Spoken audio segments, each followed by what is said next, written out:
A brand new report from the Congressional Budget Office gives politicians a choice they probably won't like. Here's what it says, quote, a substantial reduction in the growth of spending, a significant increase in tax revenues, or some combination of the two will be necessary to maintain the nation's long-term fiscal stability. But here's the question. You can say those things, but will lawmakers listen and exercise a little fiscal restraint? Let's ask our Fox panel. Mike Norman from the Economic Contrarian Update. Tom Atkins from Remax Fairlawn. Euron Brook from the Ayn Rand Institute, who's here in New York, we're happy to say. Gary Kaltbaum from GaryK.com, who's somewhere in the cybersphere.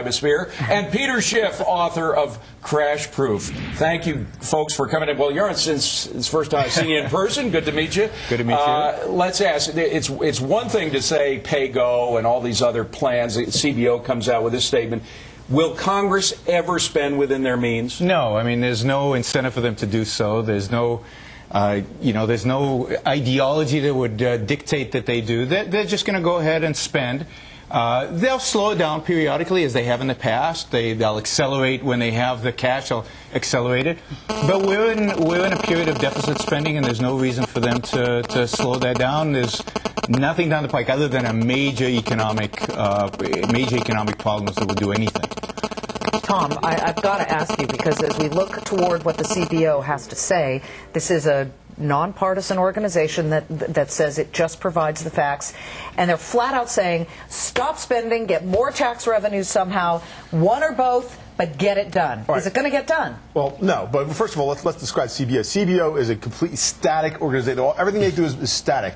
Every time we've had tax cuts proposed, they've said, oh my God, don't do that because we're going to get less revenue. And every time they've been wrong, you get more revenue because we cut taxes, you typically get more revenue. So the CBO is dead wrong on that. However, they are correct when they say we got to stop spending money on stupid programs that don't work. Everybody's known that for 50 years. That's no mystery. Will it get done? No, because politicians are professional panderers. They essentially go out there every time they go out and go, we're going to give you free beer, vote for me. I'll give you free donuts and beer, vote for me instead. Now who's going to? It becomes this pandering game, and that's why it'll never get done. Well, Mike? What about just starving them of the resources? Cutting taxes can have a benefit in terms of bringing in more revenue sometimes if it stimulates economic activity, but at least it gives them less to play with, usually. There's absolutely no empirical or historical evidence that budget deficits create any kind of a problem. Look, you can go to the Treasury website back to 1789 and look at every single year. For 70% of the years of this country, we've run deficits. For the other 30%, we've had balanced budgets or slightly in surplus. The times when we've seen the greatest economic growth and therefore the greatest revenues coming back to the Treasury have been times that followed the greatest deficit. So I don't know where they're coming up with these numbers. Are they saying that at some point in the future? We'll be able to ask the guy who came up with these numbers in just a minute. All right, we'll ask He's going to be joining us in just a minute, the guy from the CBO who authored this study. Well, so does David Walker, who's the controller, the controller general. He's been going around the country saying that the country's bankrupt, but I think that's a $9 trillion worth of debt is a lot of debt. As a percentage, it's a lot of tax on. increases in the future that somebody's going to have to pay off. Let's bring in Peter Schiff. Peter Schiff, do deficits matter? Of course they matter. How? We've Why? spent ourselves into oblivion. But, you know, what the government needs to do is cut spending, of course, but unfortunately they're not going to do either. They're not going to raise taxes. They're not going to cut spending. Revenues are going to fall off a cliff in this recession, and unfortunately the government's going to print up the difference, and they're going to create massive inflation. They're going to drive the value of the dollar into the ground, and the cost of living is going to go through the roof for every single American. It's unfortunate, but this is what's going to happen. Well, Gary Kaltbaum, it is true that at times when everybody's writing off because of their tax purposes, people are writing off some of their debts. That means the government's going to get a lot less revenue, which means the deficit is going to start to balloon like it probably hasn't in years. Well, look, I don't think our lawmakers don't even know how to spell the word restraint at this point in time. And yes, here is the big problem. The CBOE is using a 1.7% GDP growth in 2008 to come up with their budget numbers. I'm not so sure we may even get there. Anything lower, and it will blow up. And you know our government, they are never going to stop spending. We've tried that. We've been yelling and screaming at them for years. And even the guys that get newly elected and said, oh, I'm going to fix things up, what do? They go in there and 300 earmarks in the first week, so it's a problem going forward. You're on the budget deficit, as the CBO says, and again, we are going to have Peter Orszag. He is the author of this study here. about $250 billion. Okay, that doesn't even take into account this $150 billion stimulus package. What would that do to the picture? Well, it would make it a lot worse, and it doesn't take into account extra spending on Iraq and on Afghanistan, which hasn't been approved yet. Or the rebate. And it doesn't, or the rebate, but it doesn't also take into account the fact that we might be going to a recession. That is, they're estimating 1.7% GDP growth. What if it's negative GDP growth, or what if it's just 0.5% Or what if it's higher? What if it's higher? And it might be Look, higher. the But deficit, the point is that the government has gotten away from the principle of what the U.S. government was founded to do, which is defend individual But rights. that's And it never spends happened. like We're not gonna crazy. argue with that. It has. It's never happened. I just told you it that happened. It happened in the 19th century, and I know we have a long-going debate on the 19th century. It happened in the 19th century. We do. And the U.S. economy grew during that period. Listen, 9, Peter, 10, 11% growth rate. Tom, There's last no word. reason. Tom, last We word. have a $13.2 trillion economy, $250 billion is 1.8%. It's a deck chair off the Queen Mary. I'm not going to complain about. I'm not going to complain about cutting spending and creating more revenue by lowering taxes. You'll never get me to complain about Deck that. chair on the Queen Mary. I love Off the Queen those Mary. analogies. All right. Well, we got plenty to pick over in a new report. Another reason to invest in pharmaceutical companies that could save your life? It's not a bad idea. Not a right? bad reason. The American Heart Association saying heart disease deaths have actually fallen to new record lows, and improved health care is part of the reason why. Is this further proof that free markets create the best medical system there is? Our Fox panel is back now to discuss it. Mike Norman, first to you. We hear a lot of criticism about pharmaceuticals. They get sued all the time, but what would we do without them? Exactly. What would we do without them? I own Pfizer as an example. It's the biggest pharmaceutical company, very, very innovative, a huge company, and you have to be big. Look, the free market system is, as we've seen in this report about improving statistics on heart disease, etc. It is instrumental in that trend.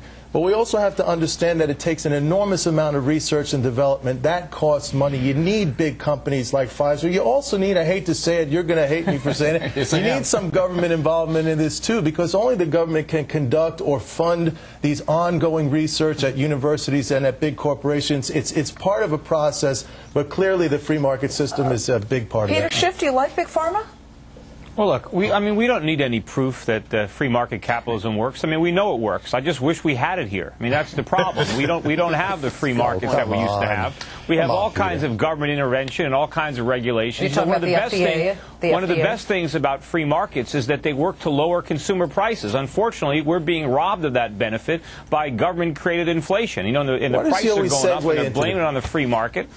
And I'm sure to the extent that the government is involved in health care and is involved in pharmaceuticals, they're slowing up the progress that would otherwise be enjoyed by the population if the government stayed out But of it. should we just dismiss the FDA and say so long? A lot of people claim that they were saved from bad drugs by the FDA. Oh, absolutely. I'd love to see the FDA go away. Let private rating agencies come in and replace them. Let private labs rate them for us. Let our doctors. How about us making decisions and our doctors making decisions about what drugs are good doctors for of us? the FDA, presumably. Yeah, but the doctors are making decisions for all of us. One-on-one is the way to make these kind of decisions. My particular circumstances are different than Mike's. Mike might need different drugs than I would. I might be dying of cancer right now, and there's an experimental drug that I should be able to have access to, but the FDA doesn't let me. I'm going to die anyway, but the FDA still prevents me from getting that drug.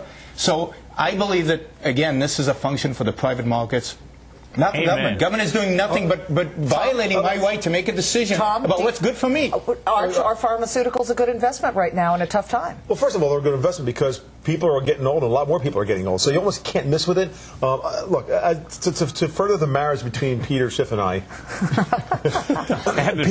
people sometimes just don't understand that profit is cheaper than government. Always. Profit is always cheaper than government. However, let's also recognize that there are times where people get greedy. They want to make an extra buck. They skip this, they skip that, and all of a sudden you have some drug that's released out there but that kills people. it takes that's not years. supposed to kill people. In many cases, it takes years to create a profit. I know How that. do you fund the research? Gary Kelbaum, we haven't heard from you yet. Gary, the pharmaceuticals have been hit hard, particularly look at Pfizer, what Pfizer's gone through over the past couple of years with all the lawsuits and everything, and now perhaps more government intrusion in Medicare. Is it time to be buying into pharmaceuticals? No. Look, the problem with pharmaceuticals is onefold. They're just very mature companies with no real growth ahead of them. They were the stocks for the 1980s, no longer going forward. And as far as capitalism, it is working. Every year there's new drugs coming out that help the consumer. They're coming from pharmaceutical companies because they're R&D. You know, the FDA, there's good and they're bad. Sometimes they're slow, sometimes a little quicker. But just read about all the great drugs that continue to come out on literally a weekly basis that are saving lives, expanding lives. I like what I'm saying. Mike, you know, I understand your point because I went to Merck once when Ray Gilmartin was running it, and I met one of their lead drug developers, and the guy said, when I was developing this particular drug, starting off with it, my child was in utero, and by the time the drug came out, the kid was graduating from 12th grade. It takes that long. However, there are people on both sides of this who say, even so, all the money that these big pharmas are putting out to develop these drugs, and it's terrific that they're doing it, they're still overcharging. At some point, when somebody puts the thumb on them, is that going to make them less of an attractive investment? Yeah, if somebody puts a thumb on them, but hopefully that won't happen. We have to also realize that, you know, profits are the lifeblood of capitalism. If they don't have profits, they don't have the ability to fund that research. And I still think I go back to what I said earlier. It has to be hand in hand, a sort of a partnership. And by the way, if you didn't have the FDA, by the way, S&P rated all these CDOs and everything else like that. How did that work out? Okay, you used to have. It's signed by the government. You got Moody's. There are only two agencies. Getting back to our main. All right, but the main point is: are drugs keeping us alive? Are the pharmaceuticals extending our lifespan? Absolutely, and what I find horrific is these populist politicians use drug companies as a scapegoat. They want to tax them, they want to regulate them, they want to reduce their profits. When they come out with these high profits, everybody complains that drug prices are too high. These profits are being funneled back into R&D. These profits are a reward for all the past R&D they've done. And all you have to do is remember the biggest cost we need in this country is more freedom and capitalism, not less. About the prices of drugs. I get that they shouldn't be regulated, but then when you find out that the same drug companies are selling drugs for less expensive prices in other countries, and they're gouging a lot of elderly people who can't afford it here. They've got to recoup all these massive costs imposed on them by the government. If it wasn't for all this government regulation, it wouldn't cost nearly as much to develop these drugs. All right, Peter gets the last word, ladies and gentlemen. 401. Robert, thanks very much. Well, here to give us some perspectives on the markets, if you can give any perspective on a market as crazy as this one, our Fox panel. Yeah, perspective or yelling. All right, we promise we'll try and keep the lasso on them. But can we blame these losses on the Fed? The Fed who valiantly tried to jump in with a 3/4 point rate cut yesterday? Because they wouldn't have had to do it. They didn't screw it up in the first place. Absolutely. All goes back to they took the Fed funds rate from 1% to 5.25% inside of 3 years. That's a 525% increase in 3 years. What do you think is going to happen? All the adjustable mortgages got crushed. All of a sudden, people didn't have as much money, couldn't spend as much. The financial stocks took a beating, and that led this whole decline. And Peter, they left the Fed funds rate at 1% for a full year. Was that if you have to focus on one mistake, was that the worst? Well, they should have never lowered them in the first place. You know, they blew up this housing bubble. See, the problem with the economy is, you know, for years, Americans were under the delusion that they won the lottery. They thought their home equity was actually real wealth, and they borrowed trillions of dollars against it and spent it. And now we owe all this money on all these adjustable rate mortgages, and people are waking up to the reality that that was an illusion, that they didn't have that money, but now they have debts that they can't afford. We had a whole economy based on spending money we didn't have, and it is tumbling. And there's nothing the Fed can do to stop the market from falling. They can't stop stocks from falling. This is a bear market. It's going to get a lot worse, especially if you value things in real money. The Dow is now down 70% since 2000, priced in gold. You know, the Nasdaq's Mike, doing even worse. The U.S. dollar, some people are starting to look at it and say, I remember the Deutschmark where we needed a wheelbarrow just to buy some schnitzel, you know? I mean, well, that might be happening with the dollar soon. But the dollar is weak, and it gets weaker every time the Fed cuts, Mike. It's going to get a lot weaker. Hold on, Peter. Did you hear me say Mike? Listen, the foreign exchange value of a nation's currency is not the reflection of economic health. If that were the case, then we wouldn't be holding up these countries like Japan and China to try to emulate them, to replicate their policies exactly. Look, if anyone's delusional here, it's Peter Schiff who keeps repeating the same thing.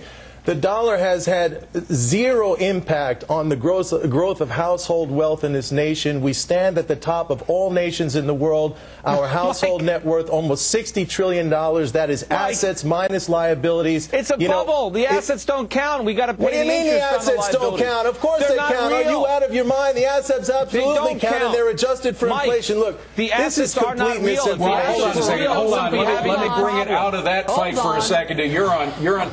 You know, the fact is that a lot of the problems that Peter points to and Mike points to and Tom points to are real. There were some mistakes that were made, but still, you are here. You weren't born in the United States. No, a lot of people are coming to the U.S. because this is the country where you can make something of yourself that you can't anywhere else. Absolutely. Look, I still believe that this is the greatest country in the world and still is the freest country in the world to do business. It could be freer. It could be better. It needs to be freer. It needs to be better. And if we continue on the path we're on right now, things are going to get worse. Things have to get worse. If we continue spending like there's no tomorrow, if we continue printing money, if we lower interest rates, a ridiculously low interest rate like they did in 2001 and so on, if we continue bailing out, what do you think the decrease yesterday by the Fed was basically a bailout of the banking system?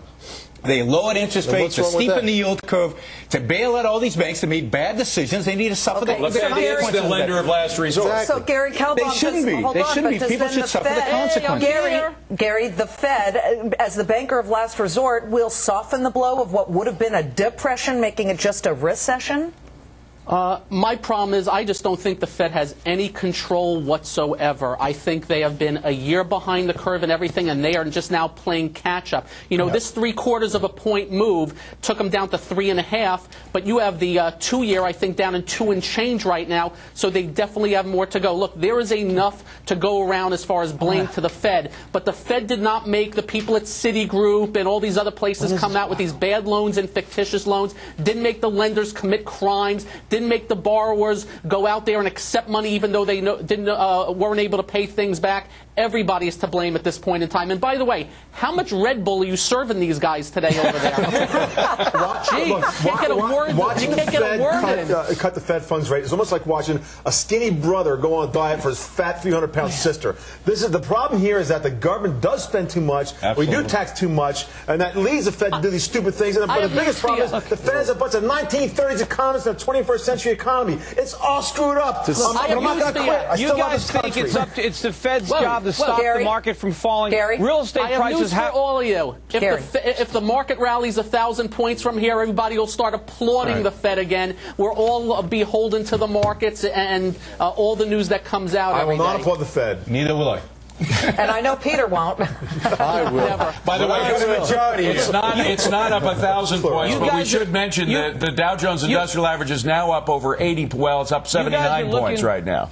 Go ahead, Peter. You guys are looking for the Fed to reflate a phony economy. Stock prices are going to go a lot lower. Real estate prices have to go a lot lower. The Fed can't do anything about it. Peter, I lived, to Joran's point, I lived for 10 years in one of the wealthiest countries in the world, Switzerland, one of the highest per capita income countries in the world. And I have to tell you Too bad you didn't learn anything when you were over there. Yes, I did. The average Swiss lives nowhere near the level of the average American. They live in small. They don't own their own home. Excuse me. They don't own their. Excuse me. I'm speaking here. Excuse me. They don't own their own homes. Only wealthy people own their own homes. They live in small apartments. They don't have anywhere near the amount of. But that's all true, and that's what we need to keep. That's what we need to keep it. To do that, you know what?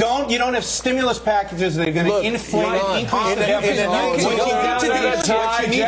Gentlemen, one at a time. Gary Kelbaum, very quickly, Gary. All I know is Peter's been saying this economy's been stinking for the last 50 years. No, I haven't been saying it for 50 years. You were on the show with me 2 weeks ago and you said the economy hasn't been good for 50 years. It has been bad. You said that. And I thought Gary was going to be the peacemaker. Why don't you wake up?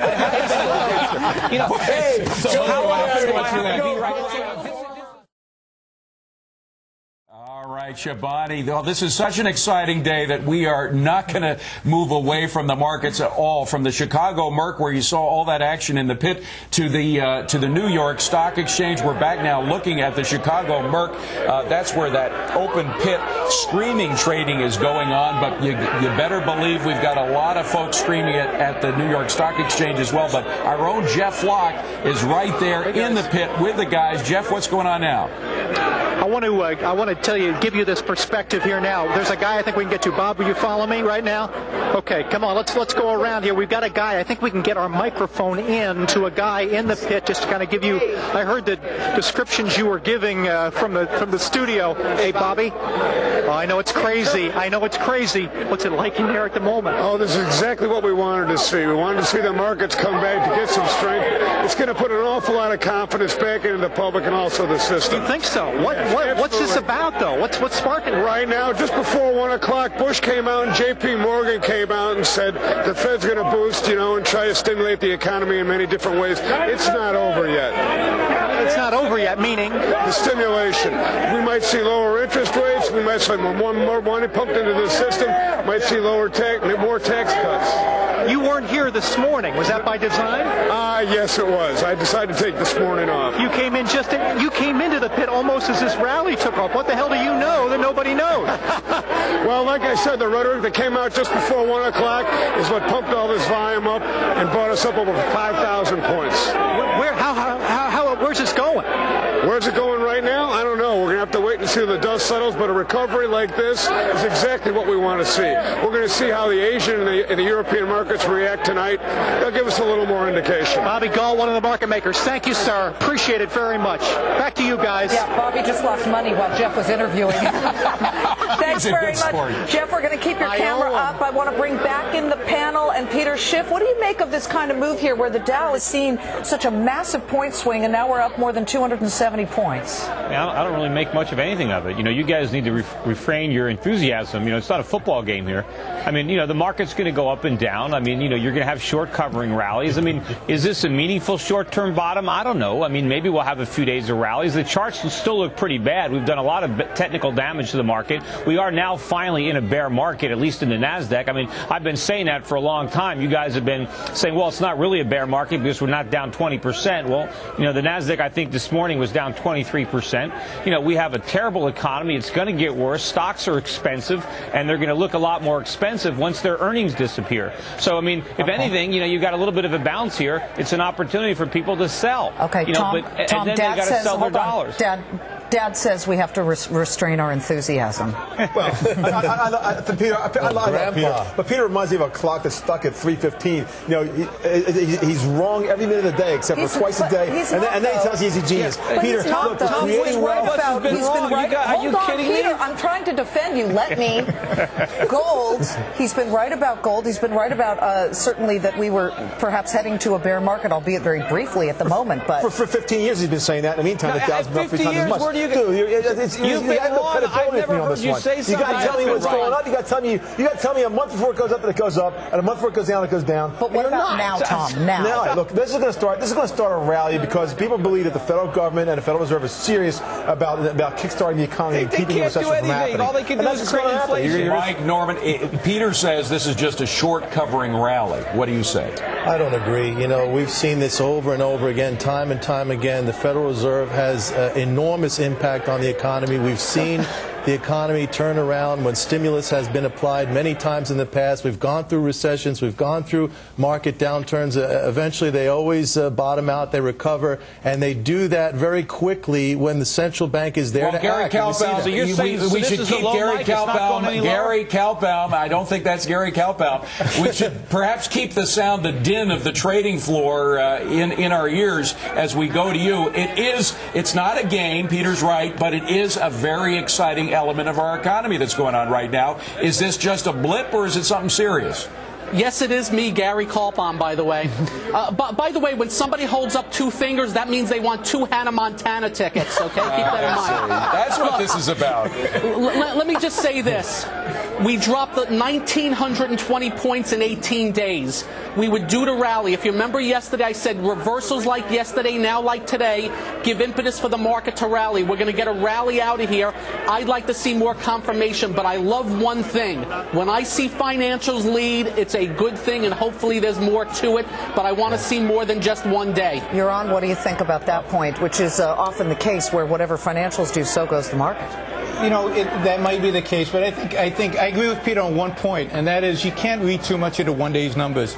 If I put on my finance professor hat on, I used to tell my students there's no real new news. We knew about the the rate cut yesterday. The market goes up, the market goes down on a particular day. We still face the risk of a real recession. We still face inflation. We forget that last year was the highest inflation rate in 17 years. But isn't it These risks are out there, and that's why you get the volatility. Isn't it interesting that Bobby in the S&P futures pit was telling us that, and telling Jeff Flock that, boy, at 1 p.m., J.P. Morgan came out with some comments, and the president said a couple of things, which, again, no real new news, but yet the market sees upon what they already know and turn that into a rally. When there's enormous uncertainty in the market, people seize on anything. And tomorrow, if somebody says something negative, they might seize on it in the opposite direction. Peter, go ahead. Huh? What? No, go ahead, Peter. I don't know if this is going to be any kind of meaningful short-term buy. You can say it's a reversal day. We took out the previous day's low, but I don't think we're anywhere near the highs from the other yesterday. So Gary, go ahead. There has been nobody more bearish than me over the last 2 or 3 months. What about me? Okay, you, Peter. Pat on the back, Peter, okay? I'm going to send you a dozen cookies. You're always right. Look. Gary, let me just jump in here. Per the NYSE, 6.62 billion total shares trading already. Yes. This number includes off-exchange trades. That would be the electronic trades. It could be the busiest day ever, guys. Yeah, I'll say this. I think the leg of this bear market's probably over in the near term, but now I want to see some more confirmation going forward. You know, what gets me excited is when I see 2.6 billion shares being traded, that tells me we got something happening here. If there's like 1 billion or half a billion, that's not a confident rally. You see 2.6 billion shares being traded, that's a lot of confidence. If this were happening in the absence of any policy adjustments, I would say it's probably a bear market rally. But we've seen some, not only the Fed rate cut, and don't forget, the past rate cuts, they still have, to affect the economy. And there may be more to come next week. Potentially a stimulus package on top of it all. They better come next week. This is real. I mean, the market's pricing a rate cut next week. That's what they're pricing. Don't so bet from on the Fed's perspective, they tell you this is a signal they better do it. Peter, go ahead. To me now either. There's nothing yet. Remember, the reason we're having all these problems is because of these stimulus packages in the past. The last thing we need is the Fed to come in, the government to come in to encourage more reckless spending, more borrowing. And you know what? I don't think the foreigners are going to want to finance it this time. They're not going to buy our paper anymore. So it's all going to come from the Fed. It's going to be a money printing fest. Let me just mention, you guys, the Chicago Mercantile Exchange E-mini S&P 500 trading contract up about 20.75, and that is the rally that we may end on today, David. Dow Jones Industrials up 294 points, a massive point swing on huge volume. As you hear the closing bell, and today, in fact, is the day for applause. The traders got into the action in one of the biggest trading days in history. Huge number of shares traded hands today. Very much. So are the Bulls taking charge again on Wall Street? Let's ask our Bulls and Bears panel. Mike Norman, Scott Blyer, Pat Powell, and Peter Schiff joins us as well. Scott, a couple of days ago, I'm going to give you a little credit. A couple of days ago, you said it's over. The bull market is about to come back. Now, you were the one who was saying that the bear market was coming about 6 months ago. I hate to give you too much credit, but you seem to be right on. Today was a very, very, very important day. The most important day of the year. You know, I've been bearish for a long time. It's a short year so far. Absolutely, and it's been an action-packed year. We've packed a year's worth of business in 3 weeks. But the fact is, what you saw over the past couple of days was a worldwide margin call on hedge funds. That's what you saw. And today, you had Google down $50. The final bubble was burst. And that's what you saw today. Now, the Fed cut rates. That's great.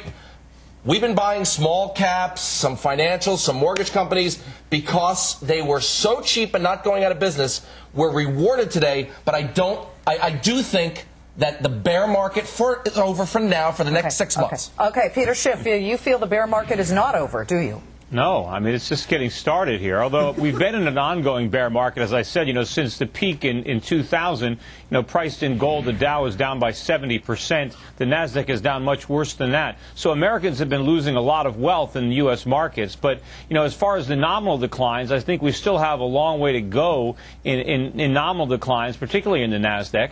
And, I don't think you're going to get an end to a bear market with this kind of spectacular fanfare that's obvious to everybody. I think eventually the bear market will end, but it's not going to end with a bang. Okay. It'll be a Schiff, it'll be a long, drawn-out affair. You're a perma bear. You'd be bearish. You would be bearish if the Dow was 5,000 or 15,000. Let's give the lady a chance here, Pat Powell. For goodness sakes, we shouldn't kick a bear, at least a bull day down. I'm just always reminded that even a broken clock is right twice a day. So is that for me or is that for I'll leave that up to you. I'm actually coming somewhere in the middle of these two. I think the short covering is absolutely right. I think what we had to see is the financials turn around, and we saw that. And we saw that yesterday, though, too. You could actually see a glimmer yesterday that this, and I don't think that this market can really move forward without the financials. So, got to keep an eye on it. You're absolutely right. 2 days does not a trend make, but 2 days positive in the financials is very encouraging. I want to quote Brenda Butner, the great Brenda Butner here at Fox. Mike Norman, she said at the last 300 upside day, she said, "I don't believe this day." And we did have subsequent very difficult days after that. Do you believe this day going forward as a trend? I think the last 300 upside day was in November, and she was right to say it back then because I think we've had some major policy shifts. As I said, if this day happened without what happened yesterday and this sort of coalescing on this idea of a stimulus package, then probably it was a rally in a bear market, and Peter would probably be right.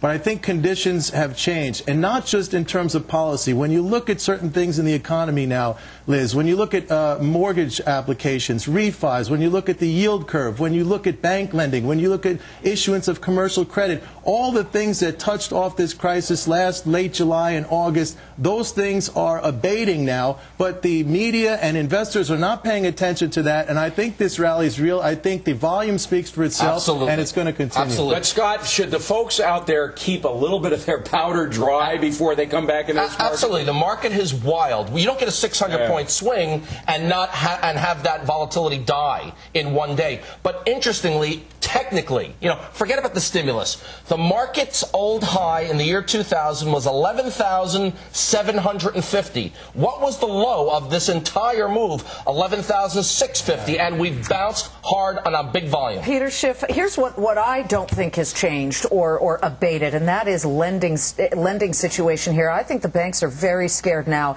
They should have been scared enough before to make it a little bit tighter, but now it's very hard to get a big bank loan at this point. Lending is going to keep on getting tougher. As the Federal Reserve lowers interest rates, yes, it makes it more attractive to borrow, but it makes it a lot less attractive to lend. Nobody wants to lend. If you look at the mortgage refinancings, the only people who can refinance are the ones that have conforming loans, and that's because Freddie Mac and Fannie Mae will buy them, and they don't care how much money they lose. I can get a jumbo loan right now. I can get a jumbo loan right now at below 6%. You're going to have to have a lot of equity in that house and great credit. 20%. 20% and good and decent credit above 720.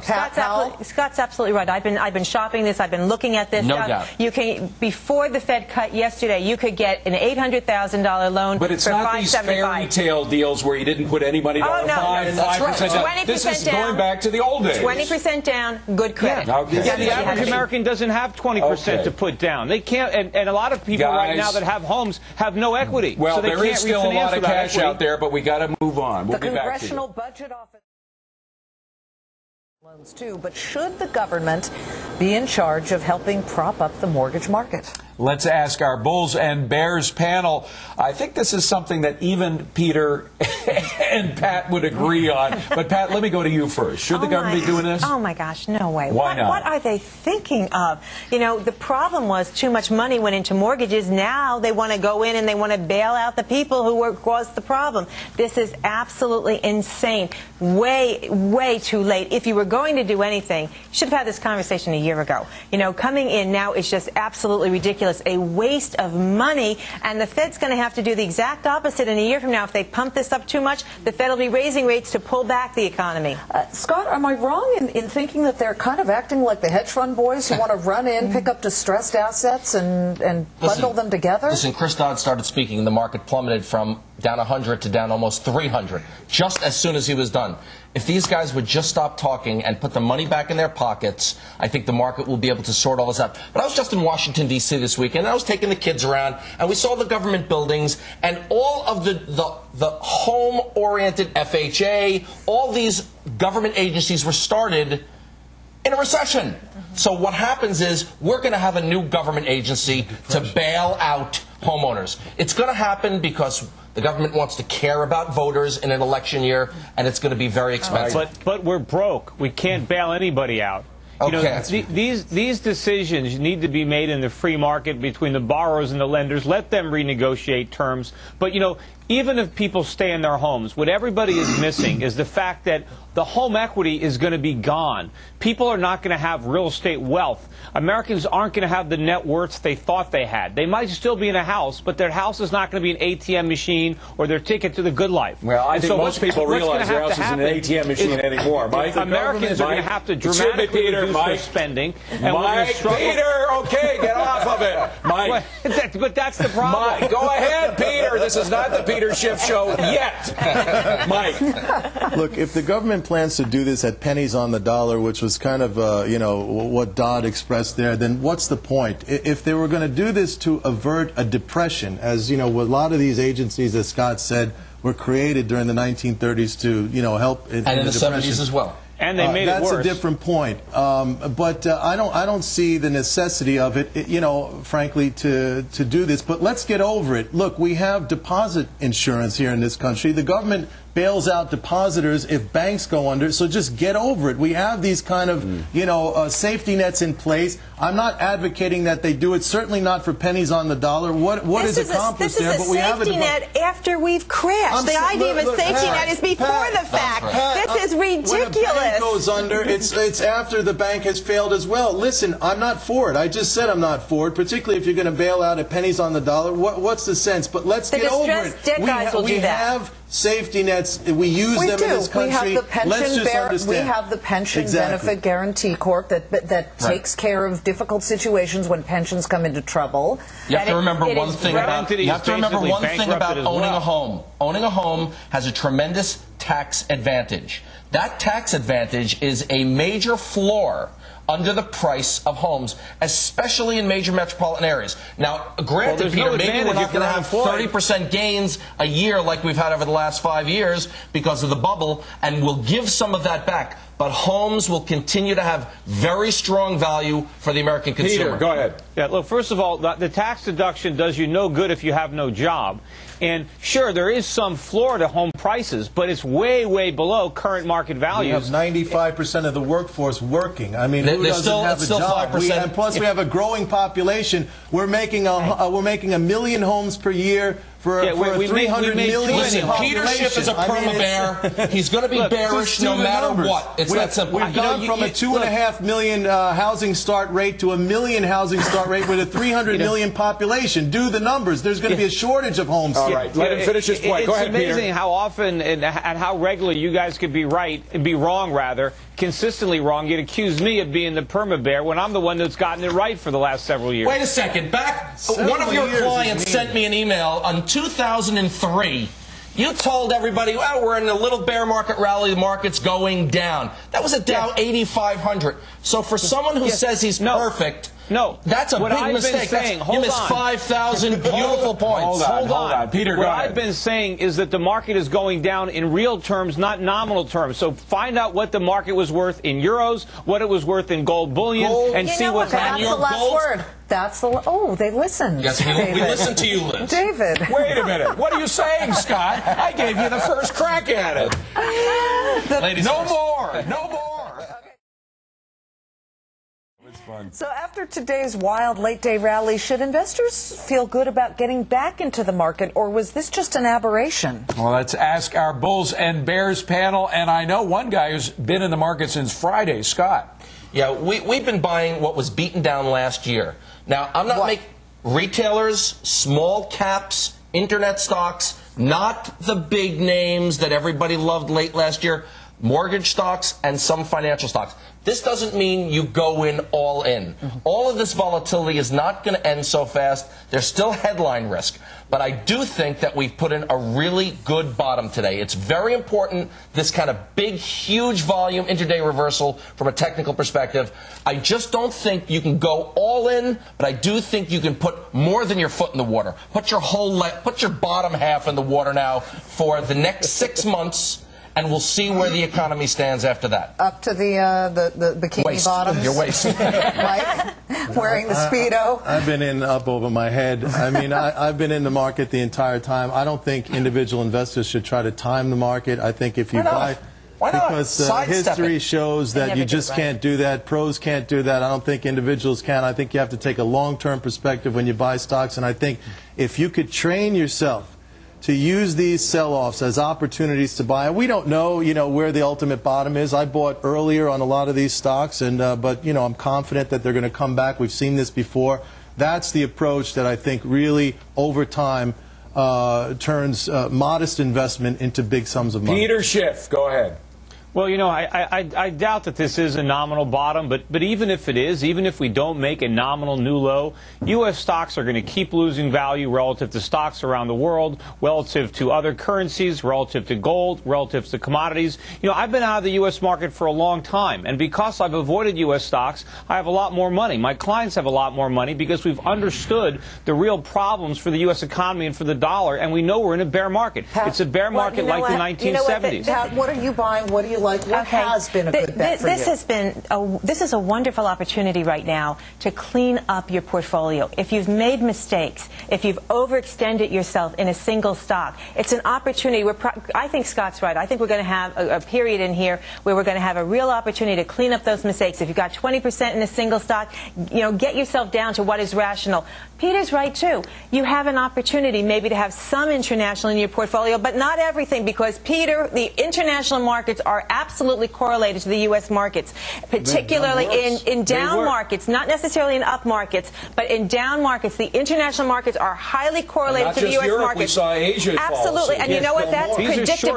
That is predictable, because every other time we've had the downfall in the U.S. market, the world markets come right behind them, and you can go back to any period and look at this. So anybody who studies markets knows that the overseas markets are not independent. Scott, you don't have to hold on. You don't have to be Peter Schiff to be somewhat bearish here. Our friend Toby Smith said you should go into cash, wait until the summer when the real bargains come in. Well, is that what the folks should do? Toby and I are like yin and yang. When I get bullish, he gets bearish, and vice versa. But let me just say one thing about the dollar and gold. The Fed just cut rates in a surprise move, and the dollar didn't make a new low in the dollar-weighted average. And gold didn't make a new high. Something is happening here. The dollar is finding support. No, the dollar made a new low against the yen. Against the yen, but the dollar-weighted average did not make a new low. You can compare it and contrast it and talk about a carry trade, but my dollar-weighted index did not make a new low, and that's very important. Look, I wouldn't read anything into that. The dollar is going to make many, many new lows. But it's irrelevant. It's irrelevant. Look, the markets that fell the most were the markets in Asia, the markets in Europe. We fell the least. The United States market is far more undervalued than other markets. If you want to buy into these high PE markets like China and all these other places, go right ahead, but you're going to end up losing more money. Remember, by the way, gold is up today $1.20 an ounce. It is now trading at $891 an ounce. It's still pretty high. The crazy